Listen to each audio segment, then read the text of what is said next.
Hi കൂട്ടുകാർ, അസ്സലാമു അലൈക്കും വറഹ്മത്തുള്ളാഹി തആല വബറകാതുഹു.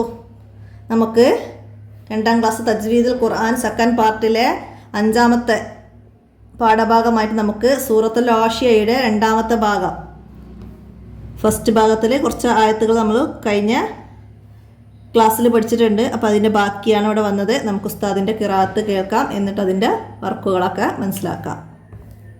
بسم الله الرحمن الرحيم أفلا ينظرون إلى الإبل كيف خلقت وإلى السماء كيف رفعت وإلى الجبال كيف نصبت وإلى الأرض كيف سطحت فذكر إنما أنت مذكر لست عليهم بمسيطر إلا من تولى وكفر فيعذبه الله العذاب الأكبر اللهم إنا نعوذ بك إن إلينا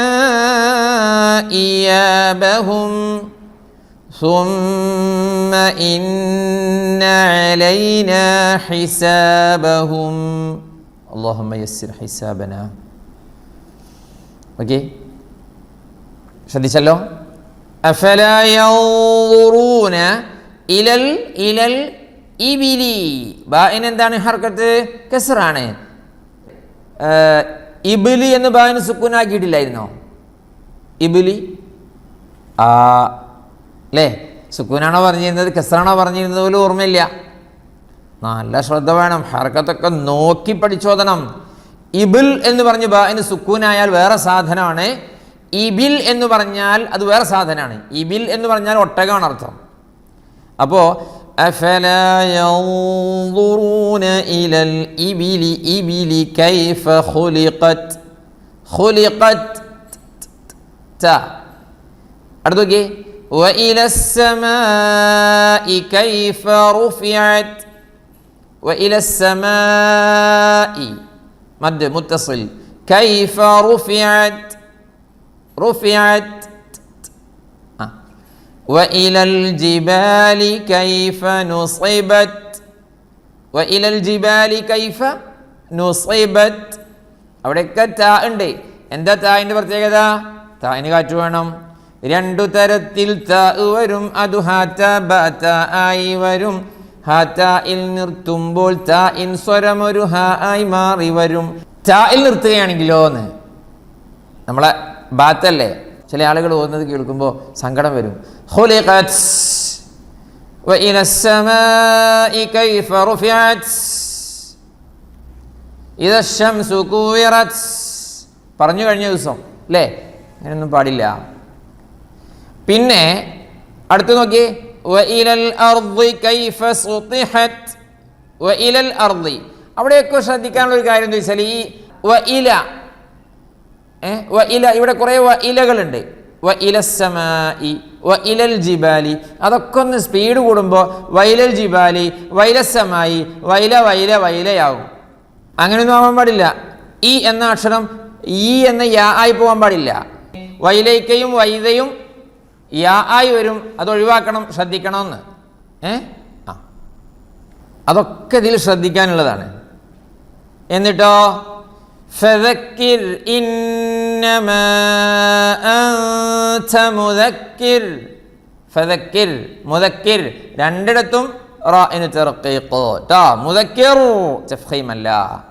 ലസ്ത അലൈഹിം ബിമുസൈത്തിർ മുസൈത്തിർ സാദാണ് അവിടെ, അതോടൊപ്പം റാഇന് ശേഷം ഉള്ള റാ തർഖീഖ് മുസൈത്തിർ, അല്ലാതെ മുസൈത്തിർ തിർ നോ.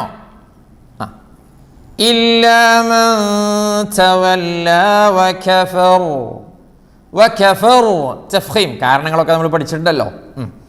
فيعذبه الله العذاب الأكبر. അവിടെയാണ് നമ്മൾ അല്ലാഹുമ്മ ഇന്നാ നഊദു ബിക്, അള്ളാഹുവിൻ്റെ വലിയ അദാബ് പിടികൂടും എന്ന് പറഞ്ഞപ്പോൾ അള്ളാഹുവേ ഞങ്ങളെ കാക്കണേ, അദാബിൽ പെടുത്തല്ലേ എന്ന് നമ്മൾ ദുആർക്കുന്നു. നമ്മുടെ ഖിറാഅത്തിൽ ശ്രദ്ധിക്കാനുള്ളത് ഫയുഅദ്ദിബു എന്ന ബാഇന് ദമ്മാണ്, ഫയുഅദ്ദിബുഹു അല്ലാഹു എന്ന ബാഇന് സുക്കൂനാണ് 4% ആളുകളും പറയുന്നത്. ഫയുഅദ്ദിബുഹു അല്ലാഹു, യുഅദ്ദിബുഹു അല്ല, ഫയുഅദ്ദിബുഹു ബാഇന് ദമ്മ തന്നെ വരണം. അതുപോലെ അൽ അദാബൽ അക്ബർ, അക്ബർ അല്ലല്ലോ, അൽ അദാബൽ അക്ബർ. ഇന്ന ഇലൈനാ ഇയാബഹും ثم إن علينا حسابهم اللهم يسر حسابنا. അല്ലാഹുവേ ഞങ്ങളെ വിചാരണ നീ എളുപ്പാക്കി തരണം പടച്ച റബ്ബേ. ഞങ്ങളെ വിചാരണ പടച്ചവനെ, നിൻ്റെ മുന്നിലെത്തിയിട്ടുള്ള ആ വിചാരണ അത് എളുപ്പാക്കി തരണം റഹ്മാനേ. അല്ലാഹുവേ ഞങ്ങൾ ചെയ്ത, ഞങ്ങൾ പറഞ്ഞുകൂട്ടിയ, ഞങ്ങൾ ചിന്തിച്ചു കൂട്ടിയ, ഞങ്ങൾ കേട്ടുകൂട്ടിയ എന്തെല്ലാമുണ്ടോ, ഞങ്ങൾ പ്രവർത്തിച്ചതും അതിനൊക്കെ നീ വിചാരണ ചെയ്യുകയാണെങ്കിൽ യാ റബ്ബ് യാ റബ്ബ് പടച്ചവനെ ഞങ്ങളുടെ അവസ്ഥ എന്തായിരിക്കും? ഞങ്ങളെ വിചാരണ നീ എളുപ്പമാക്കി തരണം പടച്ചവനെ. അല്ലാഹുമ്മ യസ്സിർ ഹിസാബനാ. അതാണ് അവിടെ നമ്മൾ ദുആർക്കുന്നത്. ഓക്കെ, സുമ്മ ഇന്ന അലൈനാ ഹിസാബഹും. സദഖല്ലാഹുൽ അളീം. അല്ലാഹു ഖബൂലാക്കട്ടെ. അപ്പോൾ അവിടെ നമ്മൾ ഉസ്താദിൻ്റെ പാരായണം കേൾക്കുമ്പോൾ ഇവിടെ അദാബൽ അക്ബർ, അദാബിൻ്റെ ആയത്തിനെ ഓതിയപ്പം അല്ലാഹു താലയോട് കാവൽ ചോദിച്ചു അല്ലേ. ഹിസാബിൻ്റെ ആയത്ത് ഓതിയപ്പോൾ അല്ലാഹുവിൽ നിന്ന് രക്ഷയും ചോദിച്ചു. അപ്പോൾ അവിടെ ആ ഭാഗം ഉസ്താദ് ഓതുമ്പോൾ പറയുന്ന കാര്യം ഒന്ന് ശ്രദ്ധിച്ചാൽ മതി കേട്ടോ. അദാബിൻ്റെ ആയത്ത് ഓതിയപ്പോൾ അതിൽ നിന്നുള്ള കാവലും ഹിസാബ് വേളയിൽ നമ്മുടെ വിചാരണ വേള, ഹിസാബ് എന്ന് പറഞ്ഞ വിചാരണ വേള, അത് എളുപ്പമാക്കി തരാൻ അല്ലാഹുവിനോട് ദുആ ചെയ്യണം. അപ്പോൾ അതൊക്കെ മനസ്സിലാക്കട്ടാ. ഇനി നമുക്ക് അവിടെ നെക്ര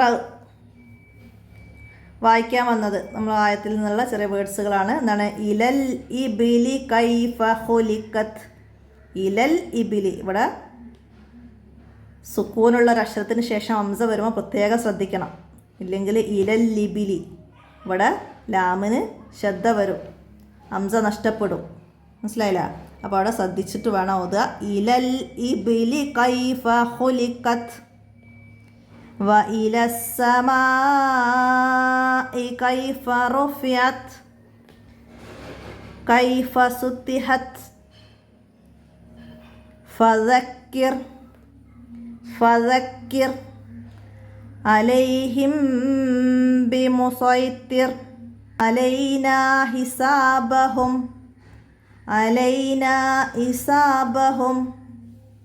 മനസ്സിലാക്കുക. പിന്നെന്താണ് നമുക്ക് നമ്മൾ ഇഖ്ഫാ, നൂനിൻ്റെയും തൻവീനിൻ്റെയും ശേഷം ലോ വന്നതാണ് ഇവിടെ മനസ്സിലാക്കുന്നത്. അഫലാ യൻളുറു, നൂനിന് ശേഷം ലോ വന്നപ്പം അവിടെ ഇഖ്ഫാ ചെയ്തത് മനസ്സിലാക്കുക. തൻവീനിന് ശേഷം ലോ വന്നത് മസലൻ ലല്ല, മനസ്സിലാക്കുക. അപ്പോൾ അതുപോലെ തൻവീനിന് ശേഷം ലോ വന്നു, നൂനിന് ശേഷം ലോ വന്നു, നൂനിന് ശേഷം ലോ വന്നു. അൻളിർനി ലില്ലൻ ലലീല, തൻവീനിന് ശേഷം ലോ, നൂനിന് ശേഷം ലോ. ഉൻളുർന, നൂനിന് ശേഷം ലോ. അപ്പോൾ അതൊക്കെ മനസ്സിലാക്കുക. ഇനി നമുക്കിവിടെ ഖുർആനിൽ നിന്ന് കുറച്ച് ആയത്തുകൾ തന്നിട്ടുണ്ട്. അതിൽ ഇഖ്ഫാ ആയത്, നൂനിൻ്റെയും തൻവീനിൻ്റെയും ശേഷം ലോ വന്നത്. അപ്പോൾ വലാകിൻ ലനൻതും ഇവിടെ വന്നിട്ടുണ്ട്. പിന്നെ എവിടെയാണ് വന്നത്? ഇവിടെ മീമിന്, സുക്കൂനുള്ള മീമിന് ശേഷമാണ് നമുക്ക് നൂനും തൻവീനാണ് ഇപ്പോൾ വേണ്ടത്. അപ്പോൾ അവിടെ ആ ആയത്തിൽ ഒന്ന് മാത്രമേ വന്നിട്ടുള്ളൂ, നൂനിന് ശേഷം. പിന്നെ മീമിന് ശേഷം ലോ വന്നതൊക്കെ ഉണ്ട്. അപ്പോൾ നമുക്കതൊന്നും വേണ്ട, നമുക്കിപ്പോൾ നൂനും തൻവീനാണ് വേണ്ടത്, മനസ്സിലാക്കുക. പിന്നെ അടുത്ത ആയത്തിൽ എൻളുറു, നൂനിന് ശേഷം ലോ വന്നത്, മനസ്സിലായില്ല? അപ്പോൾ അതവിടെ വന്നിട്ടുണ്ട്, വേറെ അതിലില്ല. അപ്പോൾ മനസ്സിലാക്കുക. പിന്നെന്താണ്? വഖഫ് അല റാ, റായിൽ വഖഫ് ചെയ്യുന്നത്. റാ കൊണ്ട് വഖഫ്. വഖഫ് എല്ലാവർക്കും അറിയാമല്ലോ, നമ്മൾ കഴിഞ്ഞാലൊക്കെ എടുത്തിട്ടുണ്ട്. ആയത്ത് അവസാനിക്കുന്ന ഈ ചിഹ്നത്തിനാണ് വഖഫ്. അപ്പോൾ അവിടെ അവസാനിക്കുന്ന അക്ഷരം റാ ആണ്. മനസ്സിലായില്ലേ? അന്ത മുദക്കിർ കിർ. അപ്പോൾ അവിടെ റായിനെ അന്ത മുദക്കിർ, റായിനെ നേർപ്പിച്ച് പറഞ്ഞിട്ട് തർക്കീക്കാക്കിയിട്ടാണ് വഖഫ് ചെയ്യേണ്ടത്. മുദക്കിർ എന്ന് പറഞ്ഞ റായിന് കനപ്പിക്കൽ പറ്റൂല. അലൈഹിം ബി മുസൈത്തിർ. പിന്നെ വഖഫർ.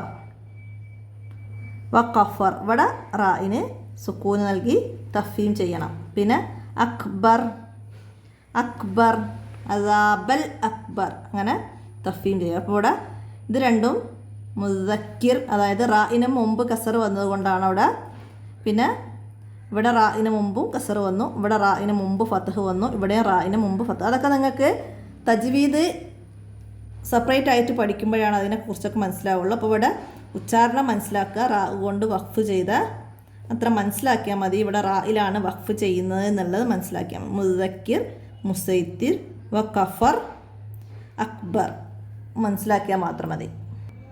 അപ്പോൾ ഇത്രയാണ് ഈ ഭാഗത്ത് നിങ്ങൾക്ക് വന്ന വർക്കുകൾ. അപ്പോൾ എല്ലാവരും മനസ്സിലാക്കി പഠിക്കുക, ഉപകാരപ്പെടുത്തുക, വീഡിയോ കൂട്ടുകാർക്കൊക്കെ ഷെയർ ചെയ്ത് കൊടുക്കുക. ഇന്നത്തെ വോയിസ് ഇവിടെ അവസാനിപ്പിക്കുകയാണ്. എന്തെങ്കിലും തെറ്റുകളൊക്കെ പറഞ്ഞു പോകുന്നത് പെട്ടു പോകുന്നുണ്ടെങ്കിൽ കമൻ്റായിട്ട് അറിയിക്കുക. അസ്സലാമു അലൈക്കും വറഹ്മത്തുള്ളാഹി വബറകാതുഹു.